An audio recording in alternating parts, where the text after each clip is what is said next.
Later that afternoon, the kids were still playing in the backyard, which gave me an opportunity to talk to Mum about the challenges that she has to deal with.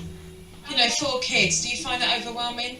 I do. You know, I'm the youngest of 5. I never had somebody to care for. And my husband also was the youngest of 3, and he never had to care for anybody, so we just don't know what to do. I do have to tell you, Joe, it's very embarrassing. I used to have a quiet, wonderful, happy, do a bunch of things kind of house, and I don't. And I guess that's why I feel like I'm on the outside looking in, because it's not what it used to be.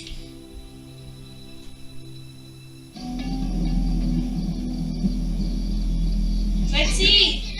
After my chat with Mum, Dad came home shortly from enforcing the law, and it gave me a good chance to see exactly how much law Dad puts down at that dining table when it's mealtime. This is a fork. That's what you used to eat, not your fingers. Stop. Put your leg down there now. The children don't excuse themselves from the table, they just get up. Why don't you come sit down? Are you done eating? Once again, by myself. Proper family meal times should be a part of this family's organised routine, because when it's not, it leads to a load of misbehaviour and discipline issues. Come on, your brother's sleeping.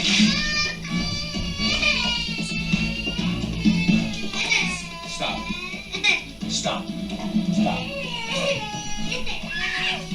Now you're gonna sit here if you can't share. You hear me? Sit there. Dad's discipline is ineffective. He placed Hannah into time-out and then continued to talk to her. That's not the correct way to do it. Stop it. Stop, you're getting bad. You're making it worse. Stop. You're not going. No. You're getting it until you sit there. Don't hit me. You know better than that. Dad's a police officer, and he's increasingly becoming frustrated with the fact that his own children don't have any respect for him or listen to him at all. It's not funny. Stay here a minute.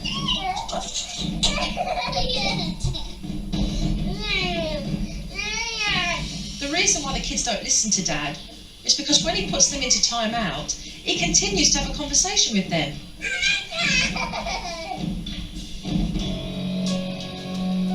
Ready for bed? Hey. We're just kidding. You ready for bed? Good night.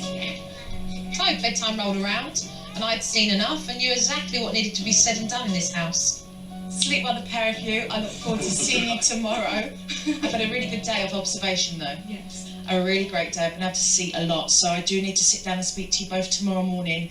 So look forward to seeing you then. Thank you so much. You're welcome. Good night. You too. They have called me in to help them, but I hope they realise that I'm not coming with a bag of fairy dust. It's going to take a lot of commitment to change things in this house, so I hope they're ready, because I'm going to be kicking it up a notch. It's well needed. We're in big trouble. Oh, wait a second. I'm here to say that I'm in big trouble.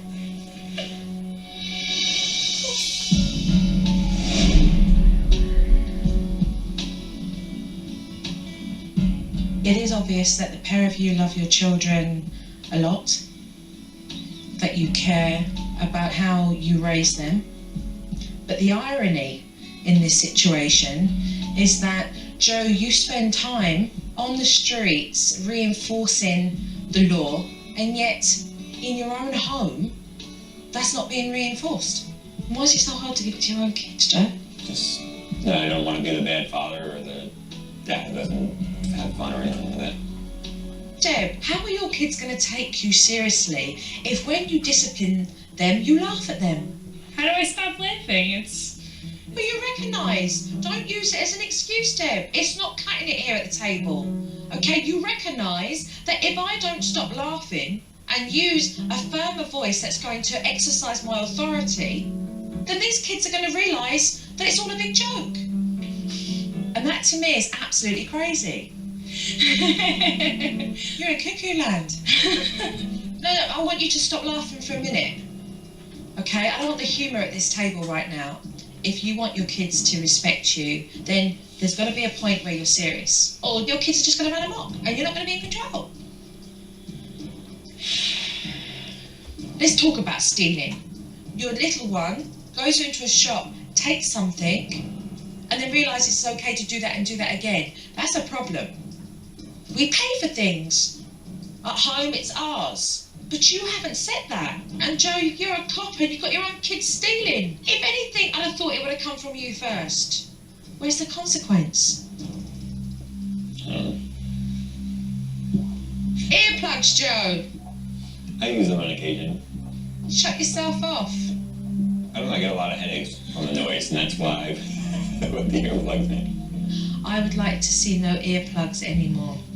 As the father of this house, you have a chance to be a very encouraging, supportive, loving father. But at the moment, I think I'm staring at somebody who thinks they can't do it.